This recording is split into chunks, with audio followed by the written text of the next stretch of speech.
चलो सॉल्व करते हैं एक्सरसाइज 6.2। और इसमें क्वेश्चन नंबर 1 में हमको बोल रखा है find the length of perpendicular from this point two the line this. तो ये पॉइंट है 2, -3, 1। इससे हमें एक परपेंडिकुलर डिस्टेंस फाइंड करनी है। और किससे फाइंड करनी है? इस वाली लाइन से फाइंड करनी है। लाइन की इक्वेशन आपको दे रखी है x+1 divided by 2 equals to y-3 divided by 3 equals to z+1 divided by -1। ये लाइन है, ये पॉइंट है, और इन दोनों के बीच की परपेंडिकुलर डिस्टेंस मुझे फाइंड करनी है।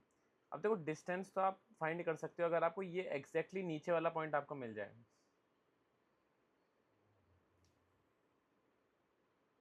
अब ये नीचे वाला जो पॉइंट है ना, ये मुझे पता नहीं है कि क्या पॉइंट है, तो मैंने एक वेरिएबल पॉइंट मान लिया।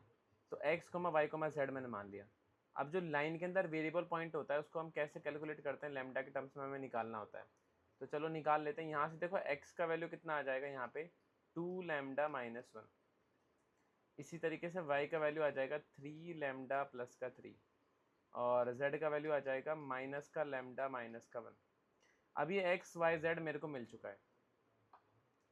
अब ये जब मैं x, y, z यहाँ पे पुट करूँगा तो ये मेरा कुछ ना कुछ ऐसा आ जाएगा 2λ-1, कॉमा 3λ+3, कॉमा -λ-1। अब देखो, एक जैसे मान लेते हैं ये मेरा a पॉइंट था, ये मेरा b पॉइंट मैंने एज्यूम किया था। तो क्या मैं ए बी की डायरेक्शन निकाल सकता हूँ? जो ए बी वैक्टर होगा वो कैसे आएगा? देखो, क्या मैं ए बी निकाल सकता हूँ? ए बी जो वेक्टर होगा ना मेरा, वो हो जाएगा मेरा बी वेक्टर माइनस ए वेक्टर। अब बी वेक्टर आपको क्या दे रखा है? ये दे रखा है 2λ-1, कॉमा 3λ+3, कॉमा -λ-1। ये आपको बी वेक्टर दे रखा है। इसमें से मुझे ए वेक्टर को सब्ट्रैक्ट करना है। ए वेक्टर आपको क्या दे रखा है? 2, -3, 1। ए वेक्टर दे रखा है आपको 2, -3, 1। ठीक है। तो जब आप डिफरेंस लोगे तो यहाँ से आ जाएगा 2λ-1। आई को आई से माइनस करना होता है तो ये जगह -2, कॉमा इसी तरीके से जे को जे से माइनस करेंगे तो ये हो जाएगा 3λ+3। और minus minus this is +3 and this is -λ and -1 and -1। ठीक है। तो इस तरीके से ये हो जाएगा 2λ-3, कॉमा 3λ+6, और ये हो जाएगा -λ-2। ये मेरा एक ए बी वेक्टर आ गया। अब आप सोच रहे होंगे कि मैंने ए बी वेक्टर फाइंड क्यों किया है। देखो, मुझे ना अभी लैम्डा का वैल्यू कैलकुलेट करना है, और लैम्डा का वैल्यू कैलकुलेशन के में लैम्डा का वैल्यू देखो कैसे कैलकुलेट होगा।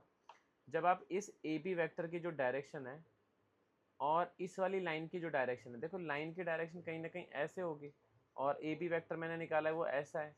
तो ये दोनों जो डायरेक्शन है आपस में परपेंडिकुलर है। अगर दो वेक्टर्स आपस में परपेंडिकुलर होते हैं तो उनका जो डॉट प्रोडक्ट होता है वो ज़ीरो हो जाता है। इसका मतलब ये देखो, मैंने आपको ये भी बताया है कि कार्टेशियन फॉर्म में जो डायरेक्शन होती है वो डिनोमिनेटर में लिखी रहती है। तो इस वाली लाइन की जो डायरेक्शन है वो 2, 3 और -1 है। ठीक है। तो ये तो मेरा ए बी वैक्टर, और मेरी जो लाइन की डायरेक्शन है बी वैक्टर, वो मेरा 2, 3 और -1 है। ठीक है। और मुझे ये पता है कि लाइन की डायरेक्शन और ए बी जो डायरेक्शन आई है ये दोनों आपस में परपेंडिकुलर है। इसका मतलब जो ए बी डायरेक्शन है उसका अगर मैं डॉट लूँगा लाइन की डायरेक्शन के साथ में तो वो आना चाहिए 0। तो चलो सॉल्व कर लेते हैं। तो यहाँ से मैं लिख सकता हूँ 2λ-3, कॉमा 3λ+6, कॉमा -λ-2। ये तो मेरा हो गया ए बी वैक्टर। और इसका मुझे डॉट लेना है किसके साथ में? बी वेक्टर के साथ में, जो कि दे रखा है 2, 3, -1। अब डॉट भी देखो ऐसे लिया जाता है, आई को आई से, जे को जे से और के को के से। तो 2λ-3 को मल्टीप्लाई करना पड़ेगा मुझे 2 से, और डॉट कितना होना चाहिए? 0 होना चाहिए, क्योंकि दोनों जो डायरेक्शन थी आपस में परपेंडिकुलर थी। तो 2λ-3 जब 2 से मल्टीप्लाई होगा तो ऐसा आ जाएगा 2λ-3 इंटू 2। इसी तरीके से 3λ+6 जब 3 से मल्टीप्लाई होगा तो ऐसे टेस्ट आ जाएगा। ऐसे ही -1 मल्टीप्लाई हो जाएगा -λ-2 के साथ में, और ये इक्वल टू 0 होना चाहिए। ठीक है। तो यहाँ से जब हम इसको सॉल्व करेंगे तो 2 इंटू 2 इज़ 4λ, माइनस का 6, दिस इज़ 9λ, प्लस का 18, एंड दिस इज़ प्लस का λ प्लस का 2 इक्वल टू 0। देखो 4 और 9 हो जाएगा 13, 13 और 1 हो जाएगा 14 लैम्डा, माइनस का 6 और प्लस का 18 हो जाएगा, प्लस का 12, 12 और 2 होता है 14, उधर जाके हो जाएगा माइनस का 14, और यहाँ से लैम्डा का वैल्यू निकल के आ जाएगा माइनस का 1, क्योंकि माइनस का 14 अपॉन 14 इज माइनस का 1। लैम्डा का वैल्यू जैसे ही आपको मिल जाए ना, बस आपका काम खत्म हो गया, आपको ये पॉइंट मिल गया। कौन सा पॉइंट? ये एक्स वाई जेड। यहाँ पे लैम्डा का वैल्यू कितना, -1 पुट करके मेरे को बताओ पॉइंट कितना हो जाएगा। देखो 2 इंटू -1 इज -2 और -1 इज माइनस का 3, यहाँ पे -1 पुट करोगे -3 + 3 0, और -1 पुट करोगे -1 और माइनस +1 +1 -1 0, तो -3,0,0 मेरे पास में एक पॉइंट आ गया। दूसरा पॉइंट मुझे दिया था 2, -3,1, दोनों के बीच की डिस्टेंस निकाल दो, परपेंडिकुलर डिस्टेंस आ जाएगी। चलो निकाल के दिखा देते हैं जल्दी से।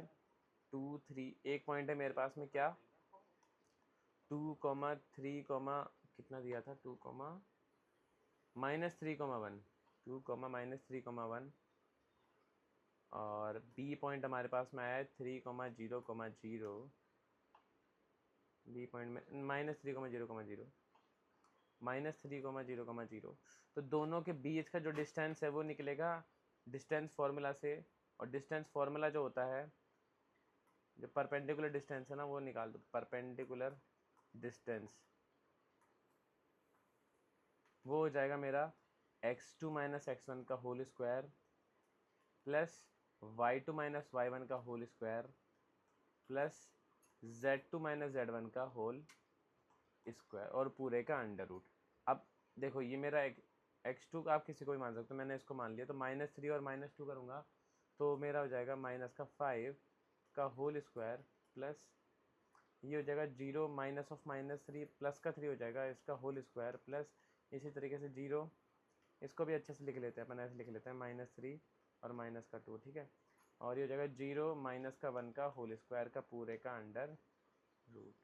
यहाँ से जब मैंने इसको सॉल्व किया तो -3 और -2 हो जाएगा -5, और -5 का स्क्वायर होता है 25, इसी तरीके से 3 का स्क्वायर होता है 9, और 1 का स्क्वायर होता है 1 का अंडर रूट। तो एक तरीके से कितना आ गया ये 25 और 10 √35। तो मेरी जो परपेंडिकुलर डिस्टेंस है वो √35 के बराबर होनी चाहिए। चेक कर लेते हैं एक बार हमारा आंसर सही है कि नहीं। तो 6.2 √35, देखो पहले वाले क्वेश्चन का आंसर आ गया। आई होप कि आप सबको समझ में आया हो, तो आप जल्दी से नोट डाउन कर लो और फिर उसके बाद में हम आगे बढ़ते हैं, ठीक है।